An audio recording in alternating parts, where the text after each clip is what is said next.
Good afternoon, everyone. Welcome back to Zelda Speedruns.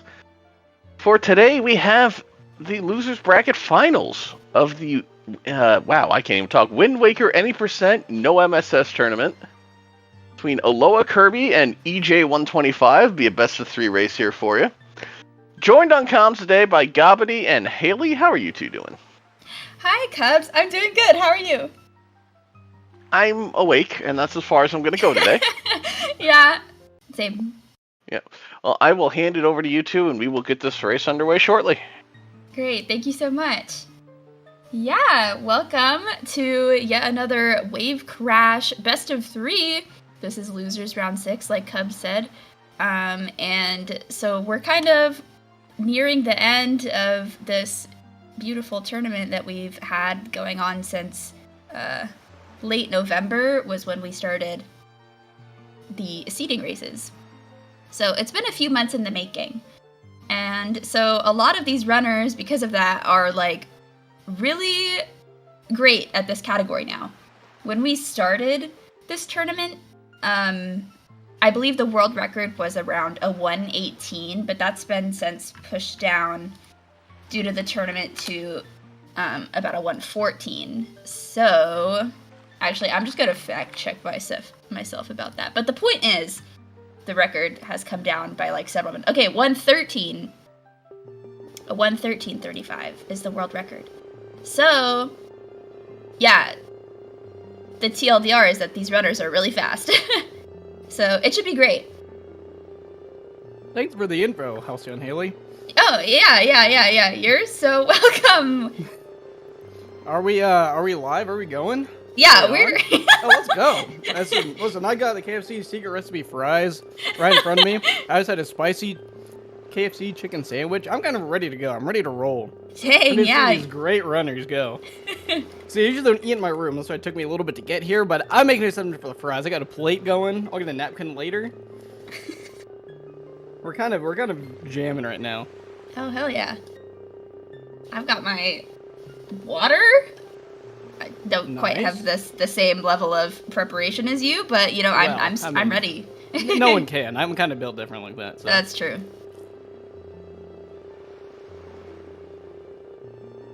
All right, we got the runners racing on their diagonals. Yeah. This is wow. This is really great. Why do we do this? I feel like everyone does this, and it's just the diagonals, you know? Yeah. Truthfully, I'm not sure. It's one of those things like this really bothers me. It's one of those things like sometimes when you're climbing a ladder, you know, you can like spin the camera around. It's like that. I never do stuff like that. Wow. I don't like to. I know. I don't like to look at it. It's like. Okay, it looks like we're gonna be underway. What about spamming the L target? How do you feel about that? Yeah, oh yeah, that too. That makes my eyes hurt, actually. Yeah. So. None of that. 15 seconds to liftoff. And then I'm sure that we're gonna just jump right into the riveting gameplay. Yeah. All right. Oh, wait, just kidding. Oh, man. Gosh, sorry. No, I forgot that there's like we have this intro cutscene here, and so we have a nice cozy 5 or so minutes to chat a bit more. While we wait, do you want to fry? Oh yeah, for sure. Yeah, Thank you. Here you go. Yeah, of course. Thank you. Oh, these are delicious. You're so welcome.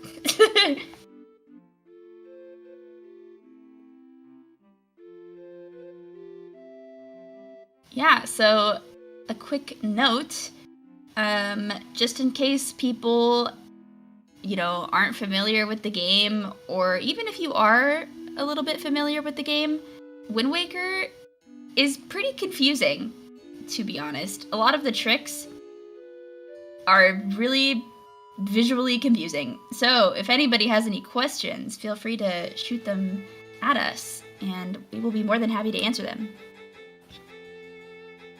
I'll be a little upset, but I'll still do it.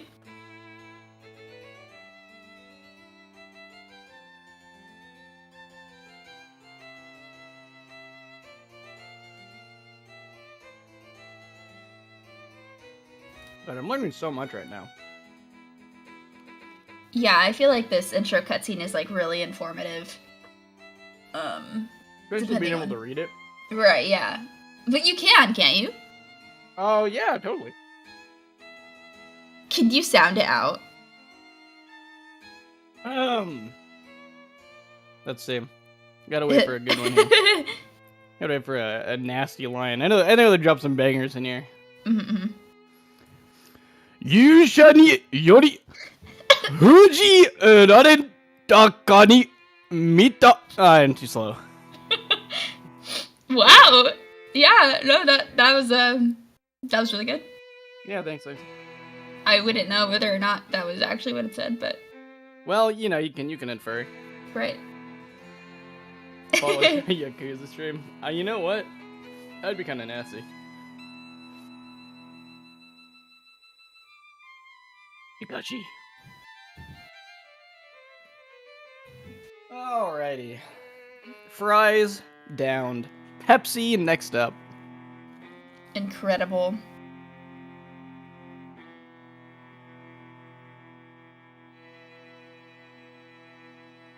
Yeah, so Loa's been at this game for a while. Me and him go way back. You know? We used to grind out some sick, nasty tricks and strategies. Mm-hmm. We were the first people, as far as I know. It doesn't matter in this category, because we don't do the manual super swim. It is quite literally no manual super swim. But we're the first people that I know of start implementing the half L press. We figured that out together.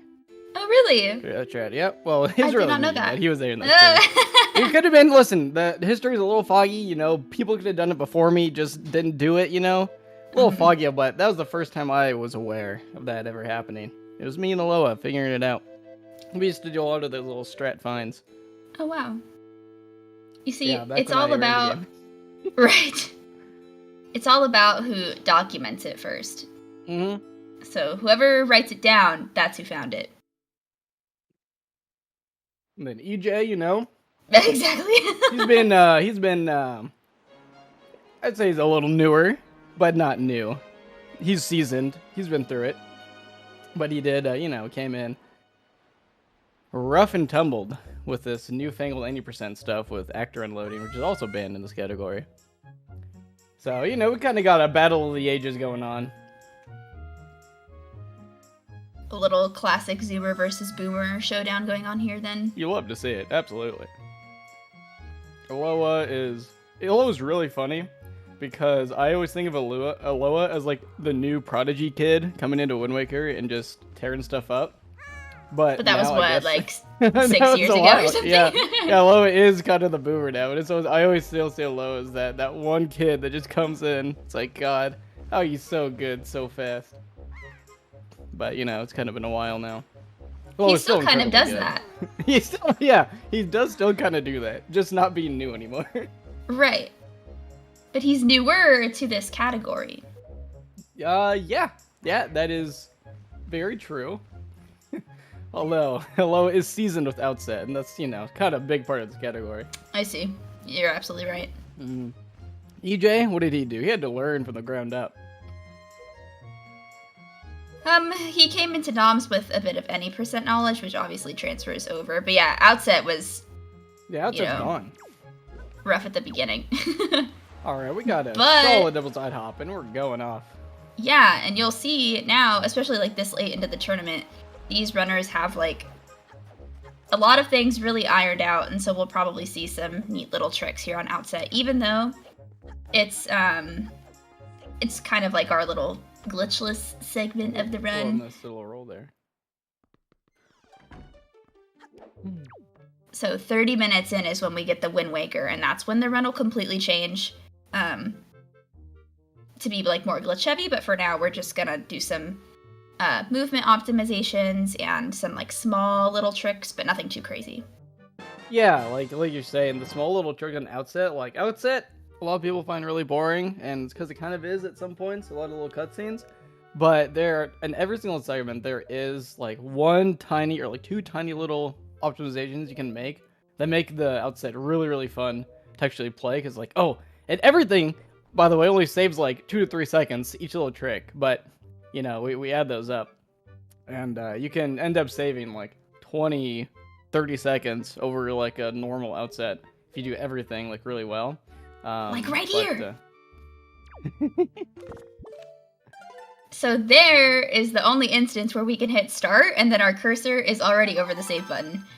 So later, when we do save warps, because we're gonna get the telescope here soon, we will move the page over to the next page of the menu to save that way, or you'll just like tap down to the save button. But yeah, like and little what you things just like saw that. Aloha do is a thing that it's kind of weird. If you press L and down and release L, you'll get like a quicker turnaround instead of the basic like turnaround in place. So Aloha did that to get to the ladder a little quicker. So it's all of those really annoying things that you probably wouldn't notice if you're not looking for it. And that only saves like, you know, probably not very much time, probably less than half a second, but it still adds up. And those little things make it really fun to do because this gets really like technically advanced for like no reason and hardly any time saved. Right, those turnarounds are actually like really satisfying too. Like at first, I don't know if for you, like when did you start doing that? Do you remember when you started doing those? Like a few years ago, a couple years ago. At this point, maybe, but I like never did them until recently, really. So right. Yeah. Well, they were like hard for me to learn at first, but like once you like learn it, it's just part of like all of your movement. So like the amount of times that you like find yourself in a scenario where you would like do like the good turnaround is like, you know, you're turning around often, you know. That is true. You turn around a lot in this is a game where you turn around, so it's just like big turners. Any turners in chat? It makes the movement like that much more fluid. Like that's the thing with Wind Waker is like there's so many things like that just make it feel like so smooth. Like the camera is so good, and like we got these good smooth turnarounds where we could like keep speed. And it's like yeah. And there, for example, mashing out of the water, you want to mash A, and so you can input a roll on the first frame that you're on the ground, and then you'll get a full speed roll. Otherwise, you'll get like a really slow, what we call a dry roll. So or lovingly known as a baby roll, but baby roll too, yeah. Yeah, Wind Waker like movement like going forward is in a lot of games like Ocarina of Time, or I think even like Twilight Princess. You can just like actually I don't know what Twilight Princess for it's anything. Because like Ocarina of Time and stuff like that, when you roll just like with no movement, you do have like a set kind of distance you roll. But in Wind Waker, to get that roll, you actually need to move a little bit. You can't like go full speed roll from nothing. Like the first frame start moving. In Wind Waker HD they fixed that. You do have full speed rolls or close to it. With no movement. So the movement in that game is completely different because you do need me to move a little bit. Oh, let's see. None of our runners got quick parry, unfortunately. Yeah, so quick parry is like a little thing you can do here. If you hit A as soon as the parry prompt comes up, then Orca will give you the following parry much more quickly. And it's like a 2-frame window, but yeah, neither runner got it. But it's not totally like detrimental or anything like that. It's just a little faster. Like we said, these are like the small optimizations that just make your outset time come down like a little bit. It does save a dummy amount of time because like 3 seconds. Oh my god. That's big. Okay, so quick parry is a big time save in the context of outset. Yeah, it's huge. But like in the context of a run, like it's no big deal. That's the thing with outset though. It's like any time loss on outset just feels like compounded. It feels awful because I can lose 20 seconds on a segment. And I'll be like, yeah. Oh, well, 20 seconds. And I lose 2 seconds in outset, and I'm just like, I don't know why I even tried. Terrible run. Awful run. I just don't. I'm resetting. Yeah, it's also really important, too, to link these rolls. You have about a 2-frame window to actually link your rolls to keep your speed at max. And it's super important going up, like, these steep hills. Because if you miss a roll, you, like, start slowing down, and then it's really hard to get a full speed roll back. So it's really important that we keep all speed up hills. Or else you go really slow.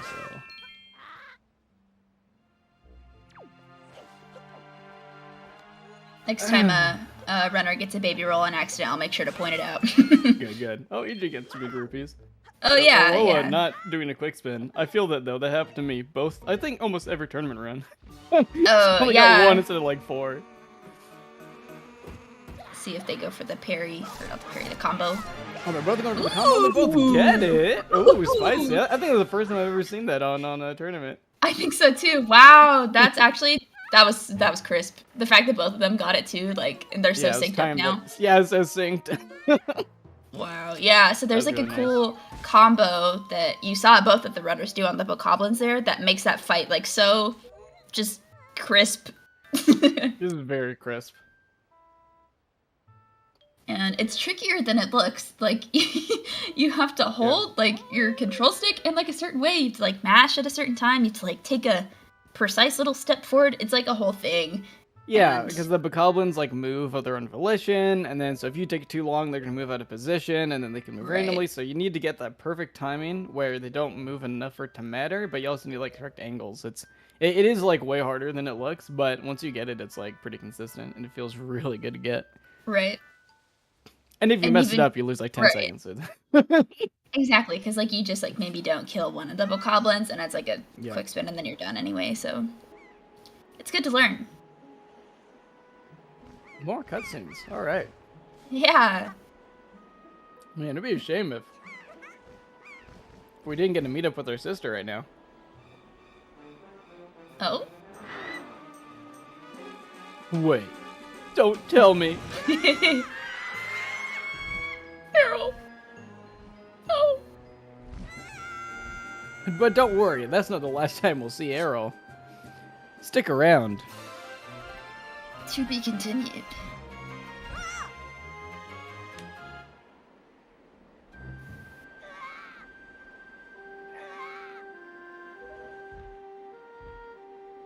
I can't believe I can God. sit here and make fun of this cutscene now, but as a kid, I definitely like cried. The guggly tears. I couldn't relate, I'm sorry. I wanted that little girl gone. Finally out of your hair. Alright, so we got just a few more little things about Outset left. We'll see what we decide to do. But once we're off Outset, dang, then the run really still doesn't start. But we got some more exciting stuff to go through, so.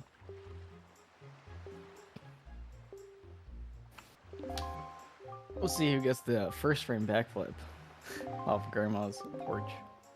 I'm gonna be honest, I still, like, to this day, I can't tell. whether Don't worry, it's I'll let you know. Okay. Cue you in.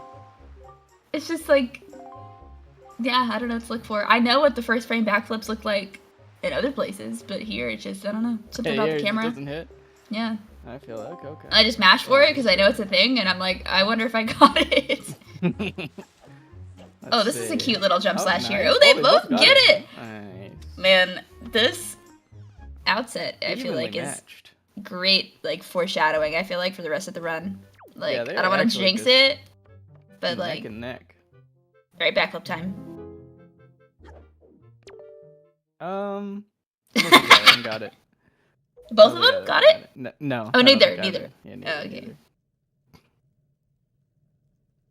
Man, it would have been really useful if, like, one of them had gotten it, because, you know. Yeah, you do save one more frame, but Well, then I could see, like... then he goes, well, you might miss it. I don't know. Look. It's pretty quick.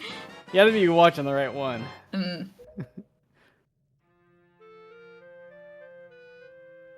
Alright, goodbye, Grandma. We're out here. We'll see if we do the double roll out of Grandma's house, which is not hard, and everyone should do it.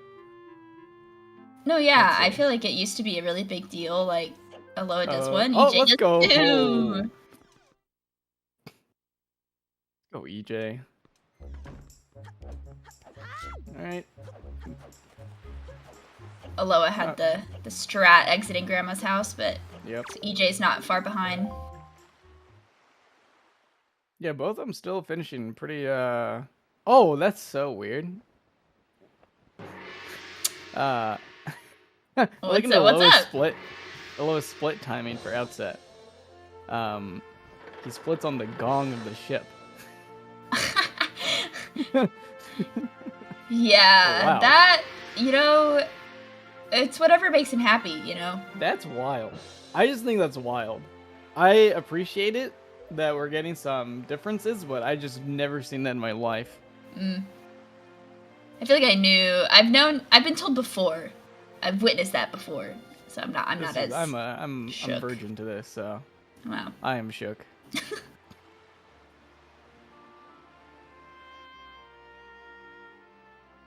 Other split? Well, it depends.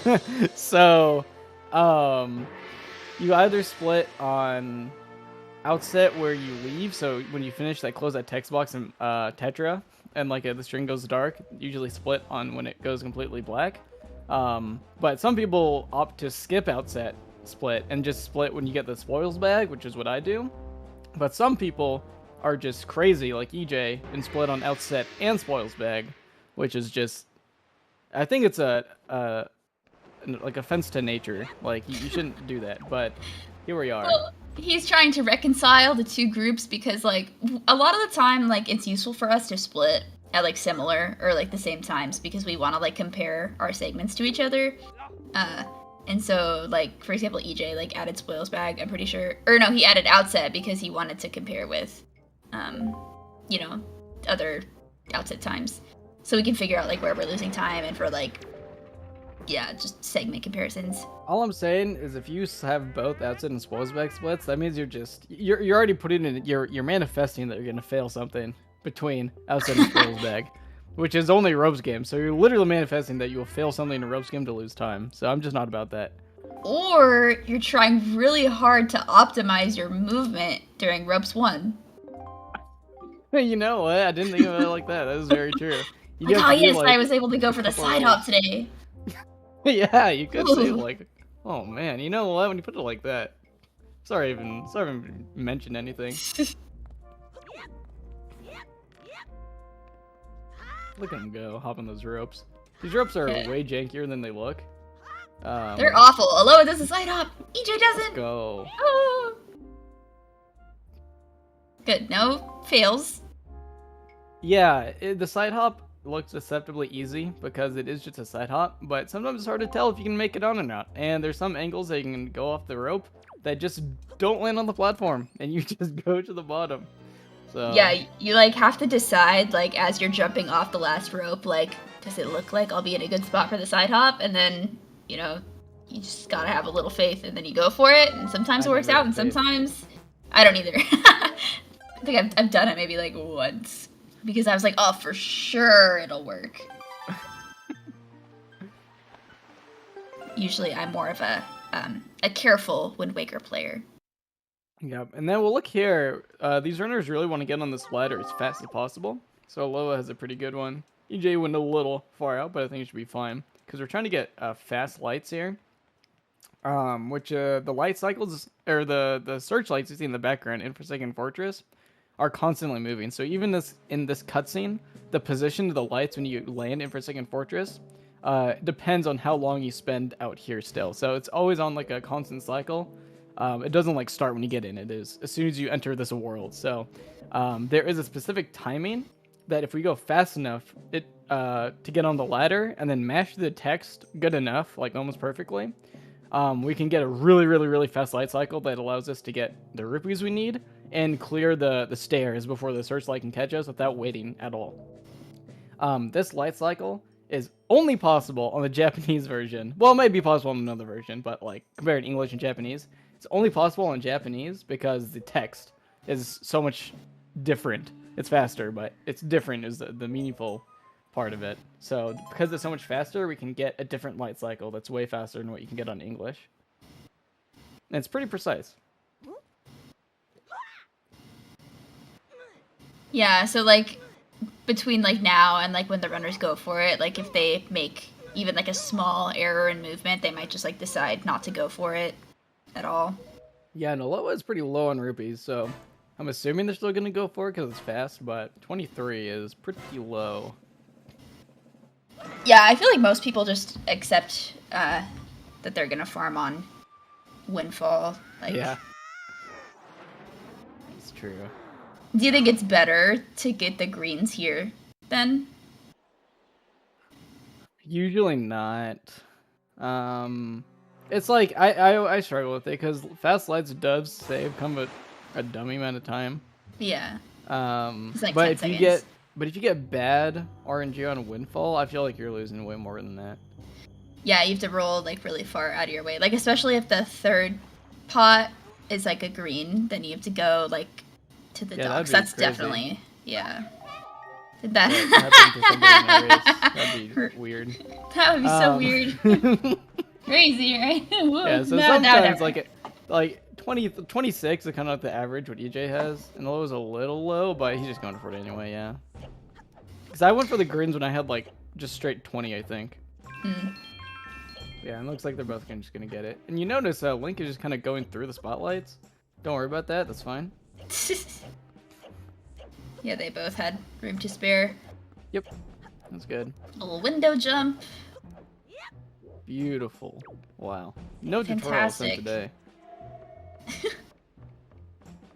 Or no window grabbers either. Good. Sometimes people chicken out at the last minute and they go for a different trick there. And this Bokoblin can be annoying depending on what he does, but basically you just need him to follow you. So they both got little hops off, and now they go, and the hits. Nice. And he could just like walk away. But EJ seems to got it well, and the Lowe's is dead, so not too bad. Just a quick thing about the searchlights. You can, in this version of the game, just like walk halfway into searchlights, because the searchlight only catches you if your entire like full, or if your full like head is caught by the spotlights. So the spotlights go in like a diagonal angle, so that you can actually walk into the spotlight to where the light only hits like your neck down, and that doesn't catch you. It only catches you for your head. So if you're on the other side of the light, the other side of the bottom side of the diagonal, where it can only, if it touches the tip of your head, you're not even in the light, but just the tip of the diagonal touches you, you get caught.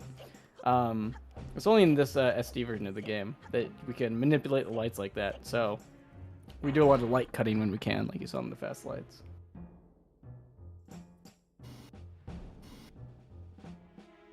And then there's just a few little moblin strats here with barrels. We can take a barrel on and off to basically get temporary invisibility towards the moblins, but only during a specific animation cycle. So you'll see that Aloa got pretty lucky and immediately took on and off the barrel. And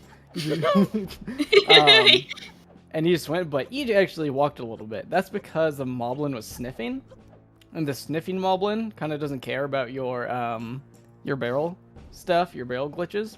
So we have to wait for him to start walking because it's animation dependent on like kind of what he senses. So as soon as the moblin stopped sniffing, you saw EJ take off the barrel. But Aloha got to do it a little faster because the moblin was a little nicer. I don't totally understand. Do you understand how that works exactly? Like the barrel thing? I mean, it is so like, it's just like weird animation stuff. So when the moblin is like down sniffing, his like what he senses is just like different, basically, I guess. Something like that. It's weird. It is weird. Yeah, I'd be interested to like, because I always like, we always get to this part in like the commentary, and I'm like, I don't know how this works, but you put on that barrel, you know? Yeah, because you just get like the barrel state, and the barrel, because you can actually see it like in action. So yeah, have you seen people like walk all the way with the barrel like to the moblin on the roof? So as soon as, and you know, like when he sees you, he starts like looking around, and like it goes like all like the L target thing pops up, and he's looking around. It's like but then as soon as that L target thing disappears, you can just take off the barrel and leave. He won't see you. Like as soon as that happens, people like walk further with it. You don't do that. As soon as that like thing happens, you just take it off and leave. So it's like an intended mechanic of just so you don't get caught as soon as you take off a barrel and like close to a moblin. So you can take it off and you have some like leeway. But we take advantage of that leeway for that moblin vision. That just for that tiny little bit of time is just enough of leeway to get past a regular patrolling moblin. But But if you take it off while he's like sniffing, it's like not gonna count. So suddenly this makes so much more sense because like I used to think that just like the fact that we like put it on and like then you take it off, like that in itself was like the trick or whatever. yeah. But like my mind is like being blown right now because it's intended that you have like some leeway when you take it off, and that's what's happening basically. Yeah, Okay. yeah. So yeah, and then yeah, like that's a pretty good way to put it. The person said in chat, if you don't have on commentary, you can take my job. But no, I'm just kidding. But yeah, it's basically just the area of attention, depending on what the animation does. Wow. Finally, some answers. And I'm glad we have such a long time to explain, do all these cutscenes. Whew. And then after this, we're gonna be sailing. Oh yes. Okay, but sailing is like there's like stuff to talk about there though. A little bit. That's true. There's some stuff going on with sailing. There's some stuff. I like how Aloha splits. I know our friendly chatters can't see it, but Aloha is +4 on both splits. So yeah. very consistently here. Did you see how many rupees Aloha has, by chance? Well, he didn't pick any extra up, so he just got the 40. So he should have what, 73? Oh, okay, yeah. Wait, 73? No, 63. Okay, yeah. I added wrong. 10, yeah. Well, he still could get 7 here, and he'd be fine. I saw a gymnast get 12 in a race once, so anything's possible. That's happened at gym like more than once, I feel like. Probably. Man just has really amazing grass RNG for whatever reason. Yeah, he's got the grass, that's for sure.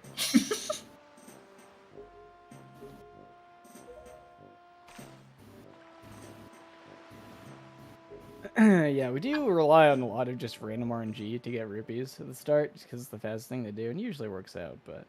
Yeah, usually. Usually. You could also just get, like, EJ could get 2 rupees from the grass right now. And his whole world would be shattered. Oh, actually took damage. We're both like, oh! He got 2! Remember what I said? Aloha actually going for a little backup 3 rupee there. Interesting. Doesn't really matter for EJ. He has a guaranteed 80 anyway. He doesn't need good luck on this next... This pot behind the shop is RNG, going from 1 to 1 to 20. Wow. But they actually managed to be exactly tied up with that luck. That's crazy. I think the RNG is really exciting, and I think that RNG pot is like... Huh? I always wonder what I'm gonna get, and I feel like normally I go for it needing the green, usually, and then I end up with the 20, and I'm like, wow, I should have just not gotten any of the pots if I was just getting the 20. That's what when I have 69 rupees and I go for the RNG pot, I'm like, please God, let it be a green. Because otherwise you'd waste so much time getting the other rupees. We got some sail pumpers here. So with sailing in Wind Waker, there's like a couple ways that we can optimize it because like just like sailing normally, just like having the sail out is like really, really, really slow, especially in SD. So what you can do is you can put away and then take out the sail like in succession rapidly, and because when you pull out the sail, you get like a little speed boost, and so by like putting it away and taking it out again, we like can get that speed boost over and over again. There's another thing you can do called sail jumping, where as soon as you pull out the sail, you input a jump like that. Oh my gosh, Aloha! Wow. Oh, yeah, Thank you, Aloha. That was like beautiful timing. It's just like that. And like the amount of time you spend in the air, I believe this is how it works, is like the amount of time that you like are conserving like some of that speed from the speed boost. So like the more air time you get in a sail jump, the better. Some runners like just think one method is like more comfortable than the other. Like sail jumping is faster, but both are like, fast enough. Yeah. So that speed boost, when you're in the water, you only get that speed boost for that short amount of time you're in the water, because it just like immediately like goes down. That's why I have to constantly sail pump. But yeah, in the air, you do keep that boost you keep the entire time in the air, but it's still so slow in this game that in getting the sail jump, I think you only have like 1 or 2 frames to actually get it, and if you miss it, it's slower than sail pumping. Is it really 1 or 2 frames? Yeah, that's what I remember hearing. Huh. And So it's I'm to actually cracked. get that. Well, you might be missing it a lot. That's besides the point. But so like in rando, for example, it's way worth it because even if you miss it, it's actually still pretty fast to just do it because it's so fast anyway. But in SD, it's like if you miss it, it's like pretty slow. Just because of how the sailing speed works. But anyway, we're getting the Wind Waker. That's exciting. Your whole world is about to change. Everything's about to be shaken up. Like, what's Aloha doing? What's EJ doing? What's his ledge? Huh. Oh wow, look at this. Climb up. Oh, but they both suck. No, they both. Bob! They're both struggling a little bit with They're them. both doing great. Don't worry. So Aloha got his first storage. So we're doing double storage here. If you don't know what storage is, I'm sorry, it's too late. All right, we've passed the point of no return, so we should have explained that while sailing if we're going to. But anyway, EJ is struggling a little bit to get these, but sometimes it just happens. Sometimes you feel like storage is patched that day. But we have Aloha starting his little super swim. And yeah, you only have a certain amount of tries to get the storage too, which is why EJ had to keep going back to Coral. You have to like get that text because we have to get storage while that text is up. And then we'll see Aloha here press A on this chest and disappear into the dark world. So when you have, oh man, I don't know if it's worth to explain all the storage right now. There's a lot going on. It's yeah, you know, I like to settle for like a TLDR. Is that, you know, just like the name implies, we could store, you know, states of things, and so like you open the chest and our hitbox gets small, and we can abuse that to go to exciting places, such as at the bottom of this pillar here, we can get an air refill that we otherwise wouldn't be able to get while super swimming, and that's because of the chest that we just opened. Yeah. So you know how we're at the top side of the map? Well, I have a surprise for you. In a few seconds, we'll be at the bottom side of the map. And when we load a lot of things, sometimes the game is unhappy with how much we load. And sometimes the game will reset the map because there's too much loaded. So there is a pseudo-random chance, basically, depending on what you swim through. The outset will just void out. Aloha's kind of ooh. that was really clean by Aloha. Yeah. Because so we go to that pillar. There's actually a way easier spot to get a refill on Windfall. But going to Windfall increases the chances of the void out happening by a lot because going to Windfall like puts a lot of stuff into memory. It has to load a lot. So we try to avoid that and go for a little trickier one, but both of the runners didn't get it, and we are now on the pirate ship on outset. Yeah. Getting on the pirate ship is actually trickier than it looks like, and EJ, okay. Some runners have been doing this where they like will jump like into the door frame, and then it makes me like it gives me a heart attack because you can void out and like you know, lose your run essentially. But yeah, getting on the pirate ship is like a little tricky, and Aloha had like the opposite angle to like what people normally have, so I'm like interested to like go back and look at that. But yeah. Ropes 2. Yeah, you'll notice that why are we in Ropes 2 on this random pirate ship in outset?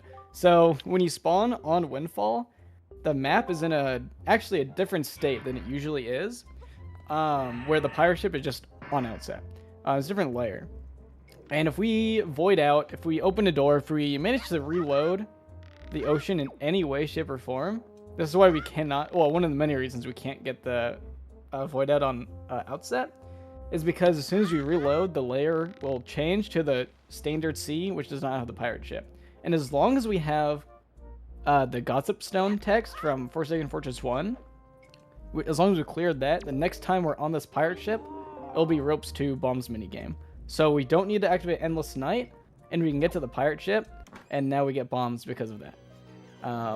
So if we do anything weird, or if we fail the super, if we drown somewhere, we can no longer do this trick, and we have to activate Endless Night, and it's a whole deal.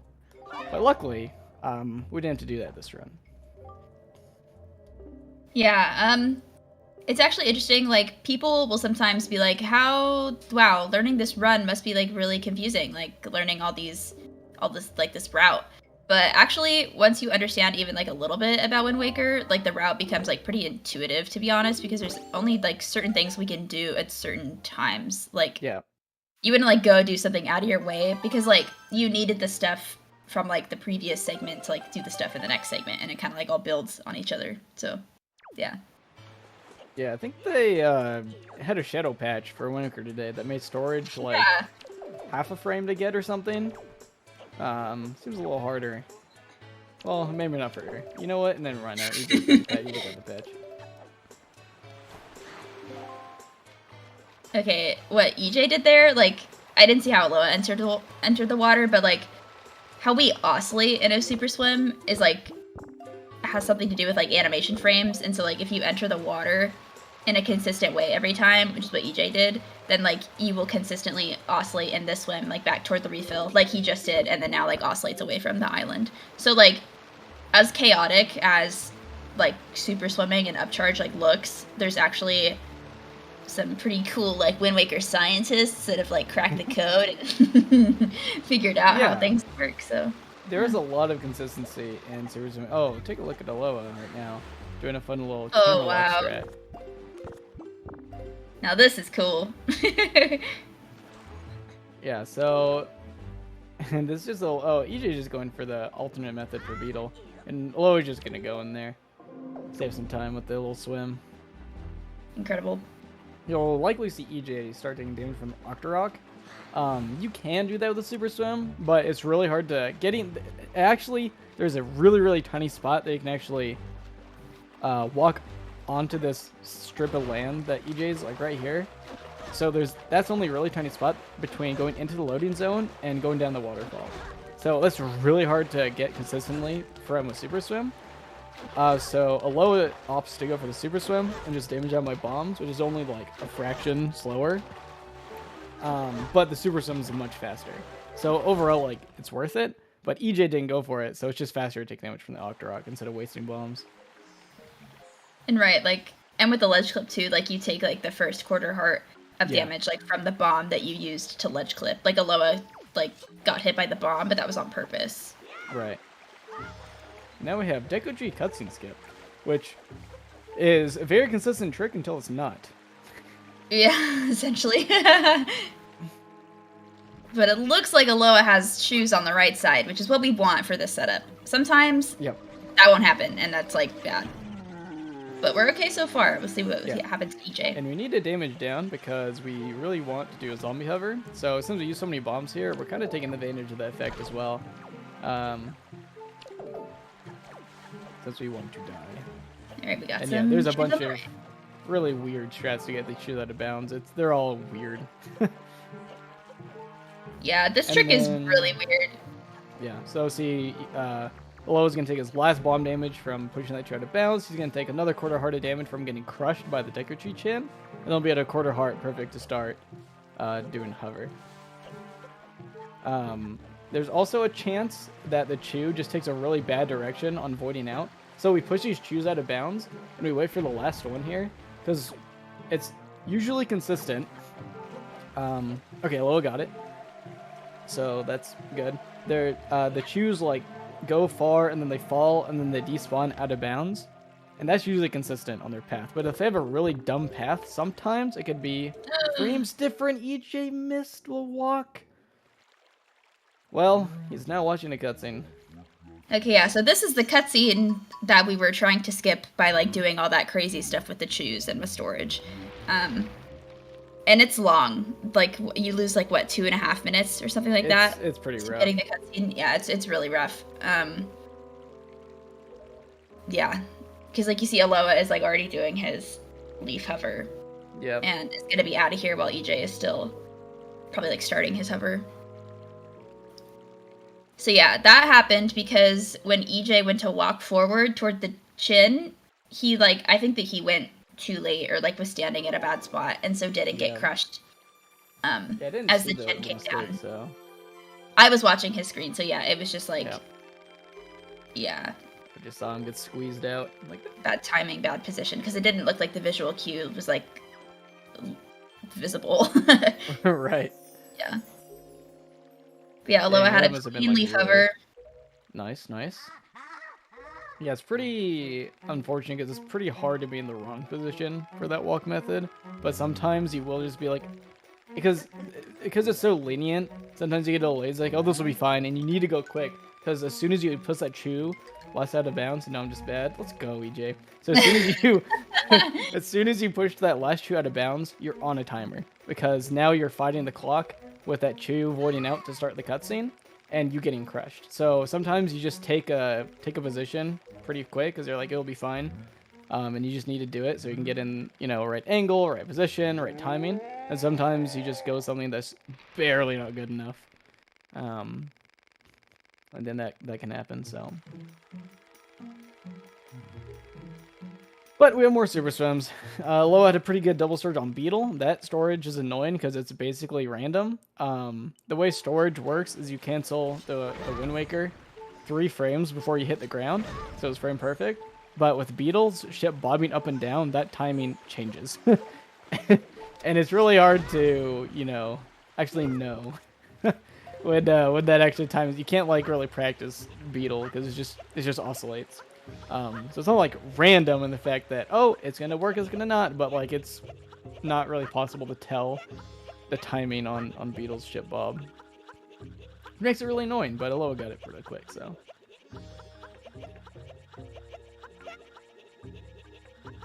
Alright, it looks like Aloha is sending the swim to Thorn without any air, but don't worry, he's an expert, he knows what he's doing. Yeah, and you notice, so when we went to the first time we did this, double storage with getting the chest, we went to the Blue Chew Crescent Moon Island, and we opened a chest, and the whole world went dark, and really spooky, and I got a little scared. But then this time, we opened a chest again, but nothing happened. We just got the properties.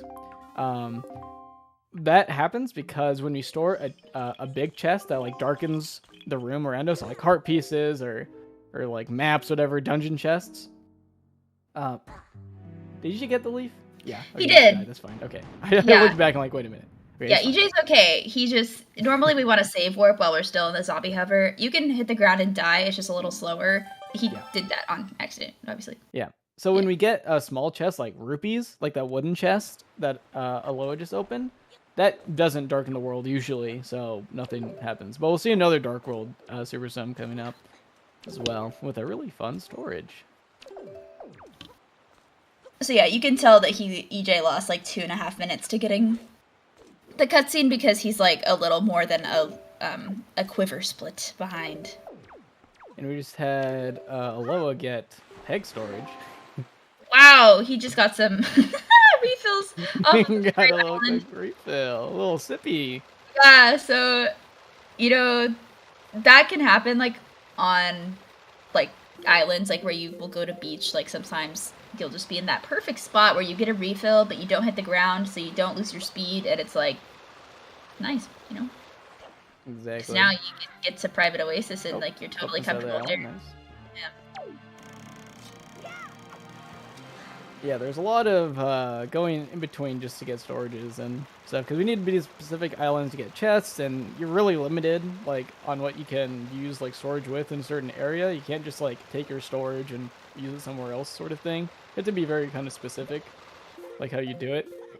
So we super swim to this island, and it's way easier to get double storage here, and then we're done to like moving camera lock whenever, so we can really easily do it on this island. So we wouldn't like waste time trying to get double storage on the ferry island to open this chest. Sorry, I was looking at EJ's. Sometimes, like, if you keep your speed on land from your super swim, you can like get past the vines at Thorn before they load, or before like the invisible wall loads, and it's like pretty clean. Or you can get stuck and then you die, and then that's like bad. And that's like that was more so what looked like was gonna happen, but more so death. Yeah. But yeah, so like you Alola said, is going quick. with like the layout, I feel like the layout of this run is like pretty. It's like It's nice. it's really nice. Like even just like how do I say this? The configuration of like the things on Private Oasis. I love like I do Private love Oasis. going to Private Oasis. It's fun. It's a fun little thing, you know, because it's like so linear, like Yeah. and you're still moving in the direction that you like want to be moving in. I just think it's cool the way that it just like happens to be laid out for So speedrun. Forsaken Fortress is also a place that can potentially void out, although it's a lot more rare, but still can happen. So this is like the last point in the run where like run ending mistakes can kind of happen. As soon as you load FF and don't drown, you're pretty much safe for the rest of the run. In terms of like having to redo entire segments. Yeah, that's the thing with Wind Waker is that there's just like a lot of like random things that can happen that like aren't your fault necessarily. There's like things that we can do to prevent certain things from happening, but sometimes the game is just like, yeah, you're done. Yeah, sometimes the game has anger, and we have to deal with that. Yeah.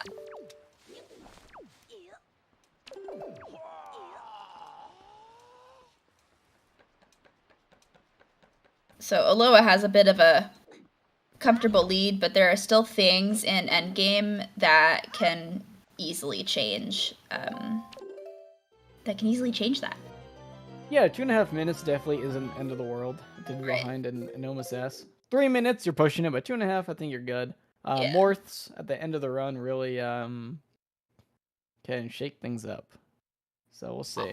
Honestly, I feel like barrier skip is like from what I've seen. I've been watching a lot of like the more recent noms like matches, and at barrier skip I feel like is sometimes when things switch up because like people have been going for like faster setups, for example, and so it could be easier to mess up your that's true, position, or like you just like not hitting your bomb drop. And EJ, what island is this? Where are we? This is Southern Triangle Island. Okay. We're not supposed to be here. No, we are not. So no, maybe it's northern. Actually, it might be northern. That's unfortunate. It's northern. Wait. It's northern. Because what reef can he even? He has Cyclops if he wants to. We can go to Mother and Child. Yeah. Yeah, for some reason, no, I know. For some reason, my brain was like, I was thinking of Shark Island. That's why I said southern. My screen was just really dark and I couldn't see.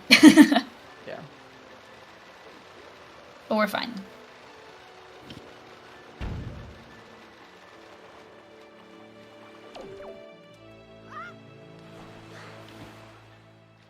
So yeah, it was just a little slow. I didn't exactly see what happened. Sometimes what'll happen when you're swimming across the whole map like that is well, half the map, you will like an island will like load on top of you.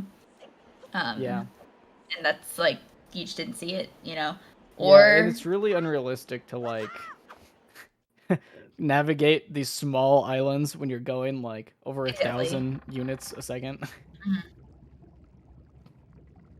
So yeah, sometimes you just took unlucky pathing. Yep. All right, time for Helmrock.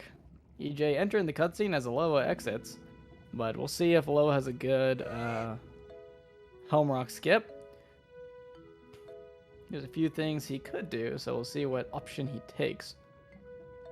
Yeah, I don't actually remember what setup Alola does. Alola probably... Oh, no. Probably. No, Alola has that weird setup that he's been doing, I think. I don't know if he still does it, though. Oh, one of those, like, new Yeah, one of those newfangled setups. Okay, they look so... I don't know, we'll see. Uncomfortable. So, yeah, we want to leave around Helmrock and, like, grab the sledge here. Don't worry, it's totally safe. Damage down a little bit. Otherwise, a free trick, you know, becomes frame perfect, and, like, we don't want that. So... Okay. So he's leafing. Yeah. Okay. Maybe, you know what? This is a newfangled camera setup. It counts. Wow, he just makes it look That's so good. easy. I promise you, No. That, where you grab the ledge there? Okay, maybe I should just, like, try it, you know, because I I have said... truly lost probably thousands of my hairs to trying to figure out how to do this trick out of frustration. Uh-huh. But you know, you got there eventually. You just realize you just grab the ledge and climb up, and there you go. Don't check my recent tournament races though. Those are okay. Yeah, it's just... There's other setups that you can do that are just, like, obviously they're slower, but they're just so consistent, and they're fun to do too. Like, one setup has like a bunch of backflips and side hops, and man, when you're doing it, you're just like, yeah, this looks ridiculous, but like, it works. So yeah, it's also important. So leafing is like super cool, super neat. If you get a first try, you're looking good. But we do need magic in high roll. So if you lose like all your magic by doing the leafing setup, you actually lose a lot of time in high roll because you need magic to one, be able to use a leaf for the barrier skip setup, just needing magic in general, and then you need enough magic to cross the gaps in high roll as well to get the game's tackle. So you actually do need a farm for magic if you're too low, which is interesting because it's not really a thing you have to worry about in other categories. Because usually you'd have to farm like anyway. At least in the older runs. For like bombs and stuff. So you just get magic. But in this run, you don't need any of that. You just need magic. And just to like prepare everyone, EJ also does the leaf setup, but he has like his own little camera thing that he does to make like the angle more consistent. I don't even know. Like, you'll see. I really like what Aloa did actually. He set it up to be like parallel with like Helmrock thing, like perpendicular to Helmrock, and then he just went that angle the whole way, and actually looked like it was really good. Woo! So yeah, once again, we want to take this damage here, so that we can be... Oh yeah, at critical health, we have a slightly different hitbox, which is why we're doing that. So yeah. So yeah, that little target thing that he did there was his setup. Ta-da! Nice. Cool. That's good.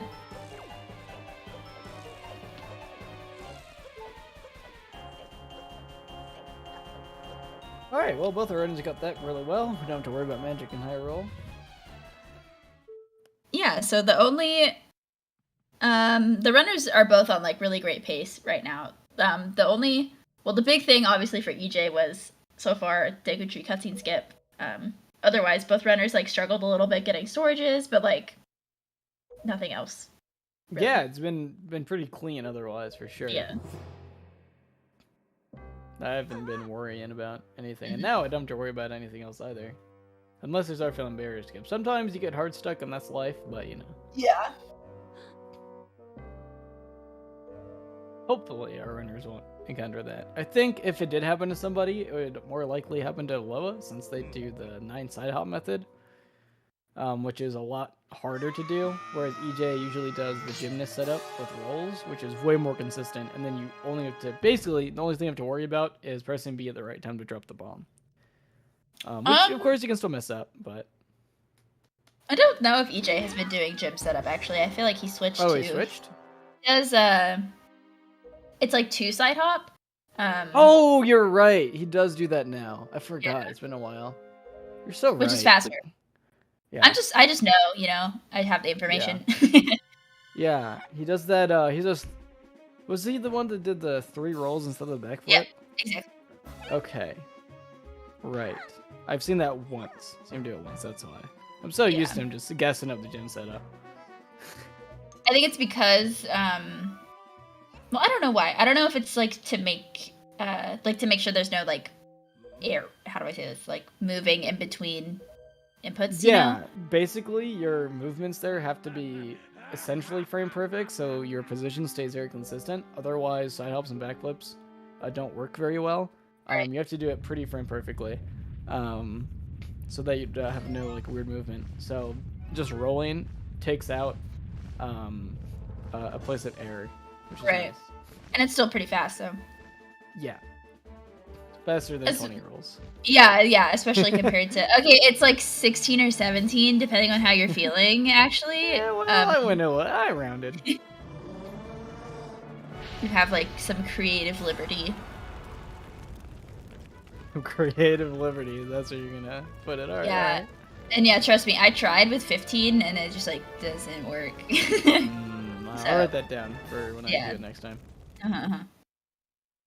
Alright, we got Aloha doing damage cancel, pulling to the Wind Waker. The frame, you would do a knockback. Let's see.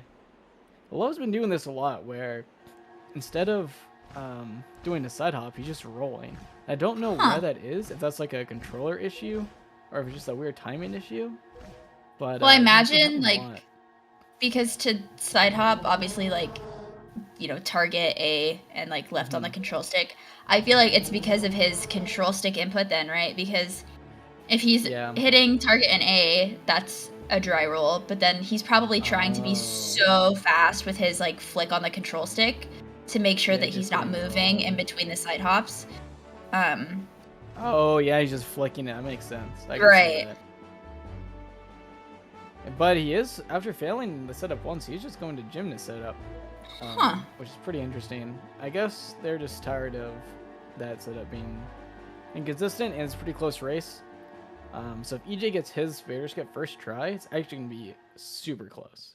What did I say? I feel like barrier skip is like the underrated, like, WaveCrash knob split. I'm telling you, like, this is where these people are wild. They do some crazy setups. They do their crazy setups.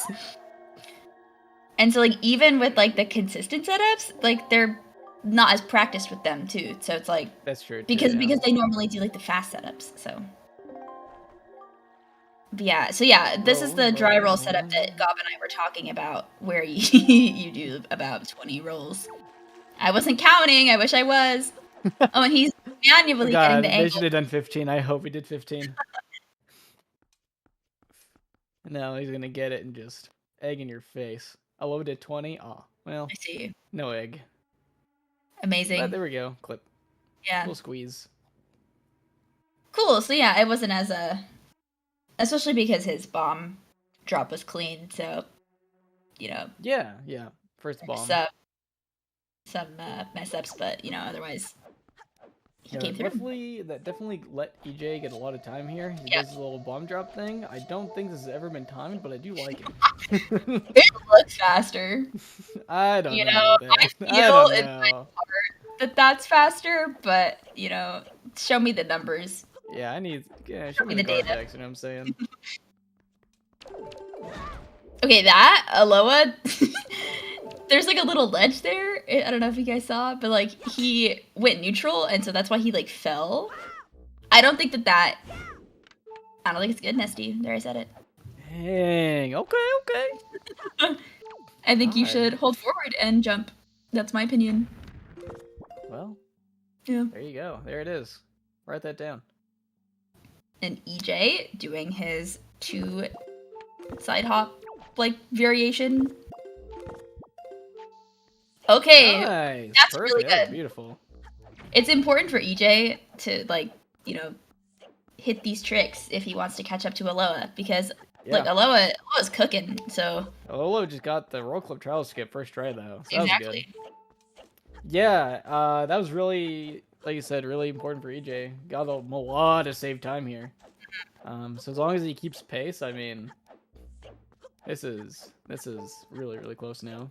Yeah, it'll, this is good because it'll make it so, well, I guess maybe good is, you know, subjective. The RNG, for example, at the end of the run will... EJ, listen to you, look at that.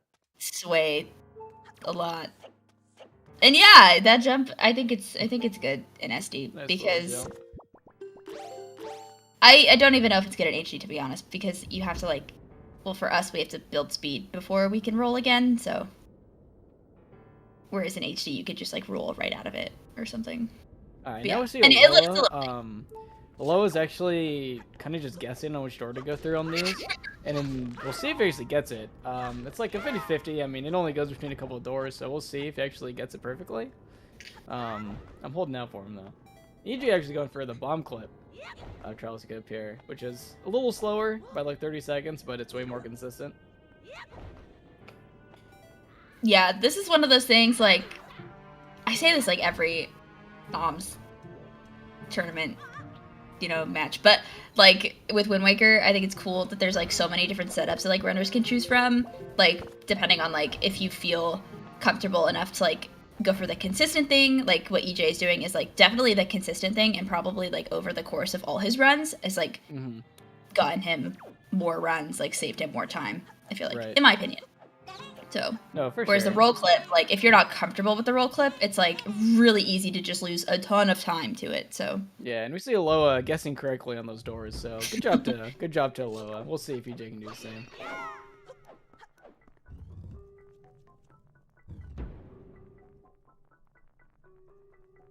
oh yeah, the good turnaround. I'm gonna point out when wait, does EJ even do that? I don't even know actually.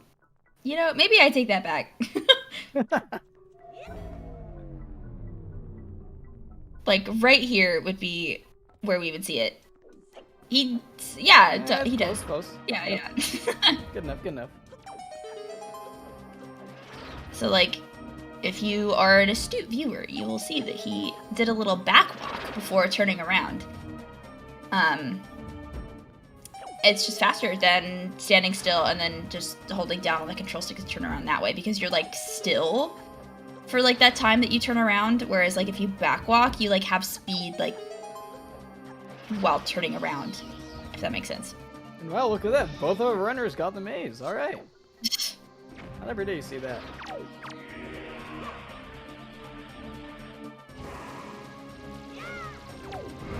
Bring them off it for a walk.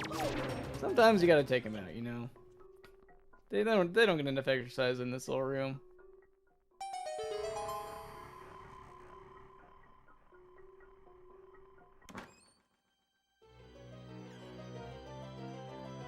Man. All right. Well, we got Aloa going into Puppet Ganon. Very fun boss for runners. I think everyone in Wind Waker actually loves Puppet Ganon. Probably your favorite boss in the game.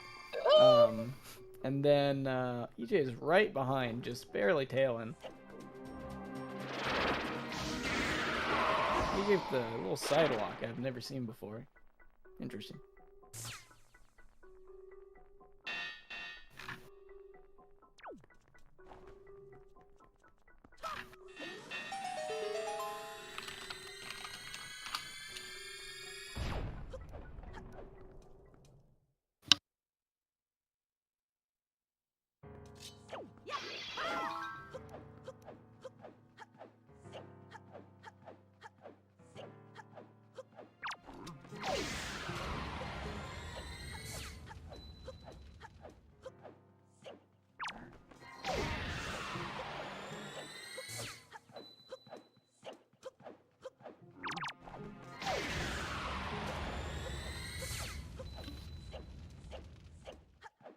Welcome back. What? Nothing.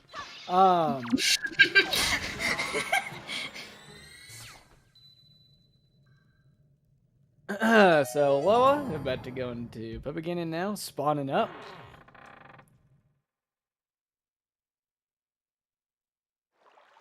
Yeah, so there's a my brain is like off. Okay, there's right out of the cutscene, like Puppet Ganon, like his tail will wag in a consistent way, and we can use that to like get a quick shot immediately. So like we know immediately going into the like out of this cutscene, like Aloa is gonna go for it right here. Yep, he hits it. Oh, nice shot. Amazing. So yeah, Ooh, that's almost cool. a quick second one. This is gonna be really.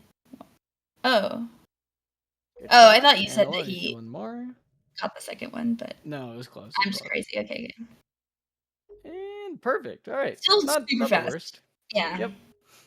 Like that's what you want. I feel like in a tournament, like if any runner Definitely like in a had race, that PG phase 1 like in a race, then I feel like they would be pretty satisfied. So yeah, for sure.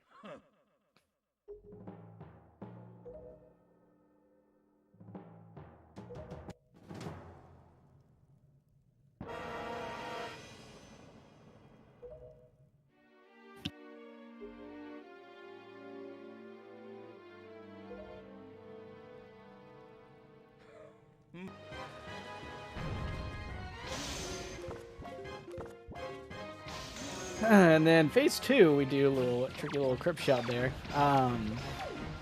Now, it's always about kind of gambling, if you haven't, not gambling, but like measuring if you have enough magic to waste on these extra shots.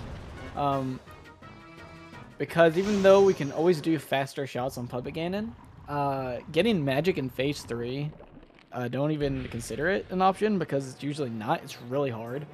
You have to get it from morphs coming down that only come down in certain conditions. So it's really, really nice to just make sure you have enough magic for 3 shots to finish phase 3 no matter what. But yeah, if you aim and time it well in phase 2, you can hit the spider after being hit already while it's spinning in the air. And it's like a 3-frame window, so it's actually not...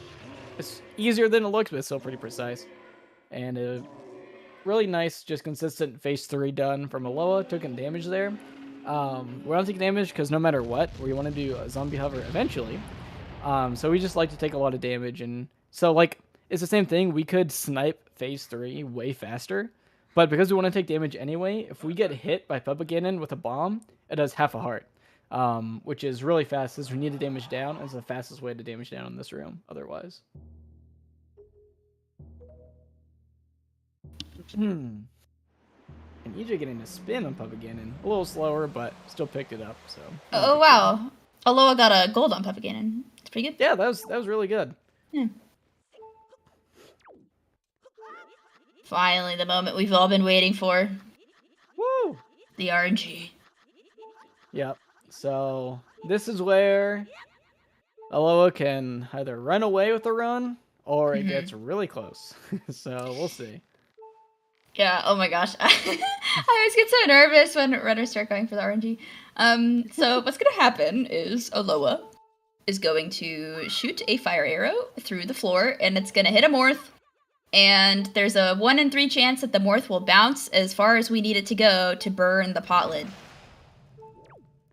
So the first morph did not work, but there's another morph on the other side, so we're gonna go for it one more time. Again, 1 in 3 chance. Okay, and then it doesn't work. Going for the hover, for the backup. This is usually what people do in tournament. You go for the RNG, and if you don't get it, you go for the hover backup. We can actually hover up here, and we can drop a bomb next to the pot lid. And at the same time, it's close enough to also hit a fairy pot. So we can land on a fairy, and the pot lid opens. Which we do need that because it's like the cutscene kind of works with fairy. But regardless, it opens the pot. Even if we miss the heal from the fairy, the pot lid is open.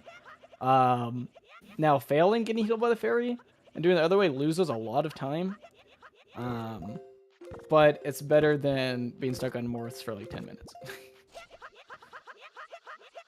So we'll see if we get his lining up. That looks pretty good.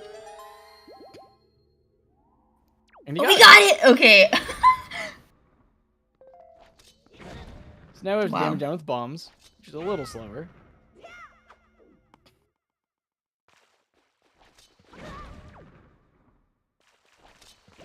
So EJ is really hoping for, first try morph, basically, if he wants, more of a fighting chance. There are still things that can go wrong, but the further ahead Alola gets, in this whole, process, the harder it's going to be for anything to reasonably happen, for EJ to be able to catch up. Yeah, if Alola did not get that fairy heal, EJ would be very far in the lead right now, basically. I won't say very far, but far enough. But now, Alola's still in the lead. But it's going to get a lot closer, especially on how this Morph Hover goes, which isn't looking like it's going perfectly for Alola yet. Wow. He's gonna take it. So yeah, there it is. Whatever works. Wow, and it did again. Incredible. Yeah, so we need to hit these morphs with a sword the same time they latch onto us to basically have a zombie morph. Oh, EJ got it. Okay, EJ got lucky with the morphs. He's got to damage down though.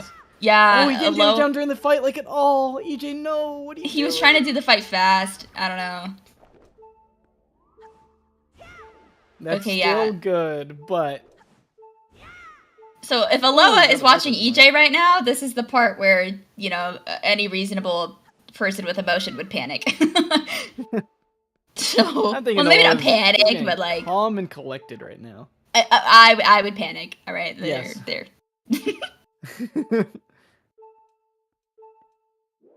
Okay, good Morth. Setting up. So yeah, when we slash a Morth with our sword, it sets a flag for it to drop a heart. And otherwise, killing it any other way will not let it drop a heart. But if we kill it with a sword and immediately latch onto us, any attack, no matter what we do, will now drop a heart because of that flag.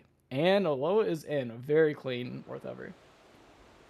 EJ. And no runner is taking a safety Morth yet either, so they're going to be one hit away from death on Ganon with any move. There's no way to survive an attack from Ganon with a single heart. Or Zelda, for that matter. Wow. It really is just all in the Dicketry cutscene skip, huh? It really was. And this Morth actually really nice for EJ. Just gonna win up there immediately. Sometimes it's just getting stuck unless it falls. Whoa! Okay, EJ. Alright, good enough. We take those. We want the Morth to like be in that corner, but like, that far, Close, it's a little far over, you know. But like EJ pretty much had to like take what he could get. That's crazy. Is that gonna work? Yeah, it's fine. Yeah, it's fine. It's fine. Cool. Alright, and we're good. Well, yeah, I mean, EJ really did the best that he could do with the, you know, the things that were laid in front of him, so. This is still going to be a very close first race. Yeah. And both times should be sub 120, which is still really good. Oh, yeah. Especially in a tournament race. There's a lot of, like, if everything just goes, like, fine, perfectly in MSS, for these runners, it's basically free to get a sub 120. Mm-hmm. However, a lot of things can go very slightly wrong, like the RNG Morths and all of that. Sometimes stuff just doesn't work in this run, and it loses a lot of time. So with everything that happened, it's still pretty nice that EJ is going to get a really solid time, even if he doesn't win this race. I think it still sets a really nice precedent for the next two races, that it's so close, even with all of EJ's much worse mistakes this run than Aloha made. Mm-hmm. And have it still this close.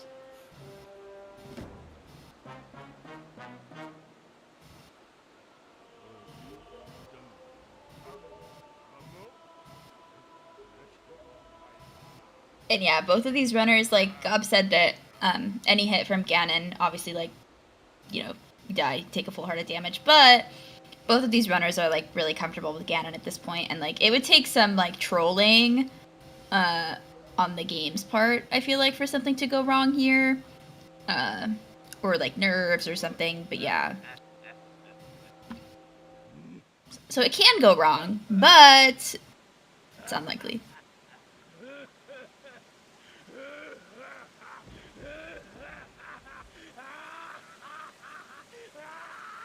Yeah, it's really annoying. Ganon can, if you got like a bad slash in a bad position, he can literally just hit over your shield. And even if you're shielding, you'll get hit by Ganon. But as long as you keep a decent position at a decent range, it's, yeah, like it's unlikely.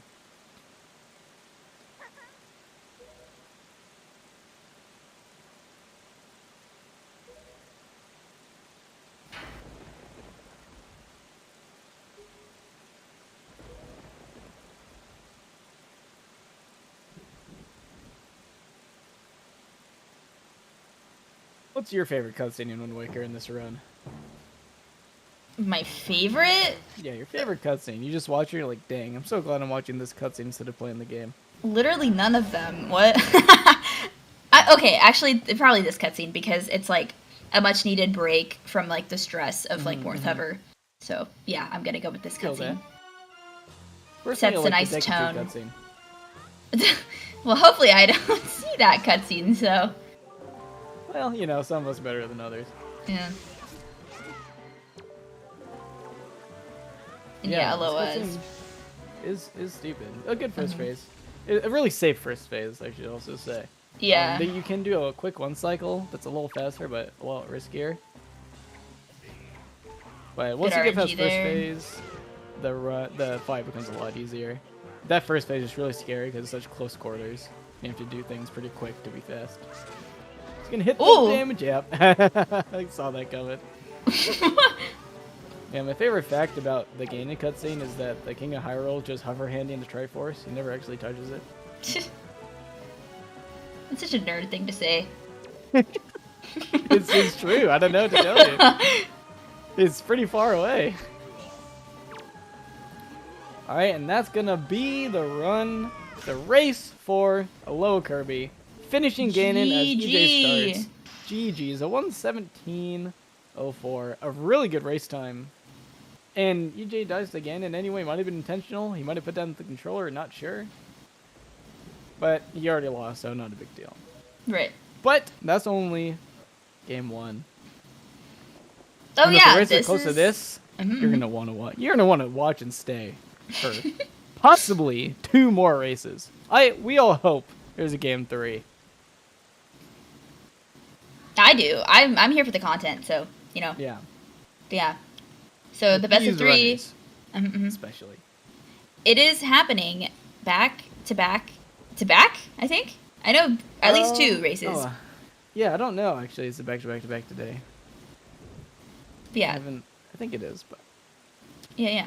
Definitely game 2 is coming up here shortly. So stick around for that. It will probably start here in a few minutes. So yeah.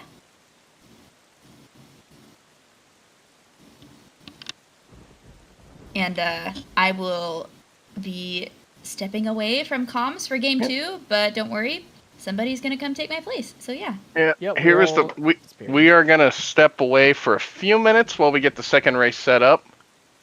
Just gonna run some ads. So for those of you who are still here, enjoy seeing nothing happening. But I want to thank you both, Gob and Haley, for being here on comms for game 1. Yep. Game 2 will be coming up shortly, and we'll get this underway here in a minute.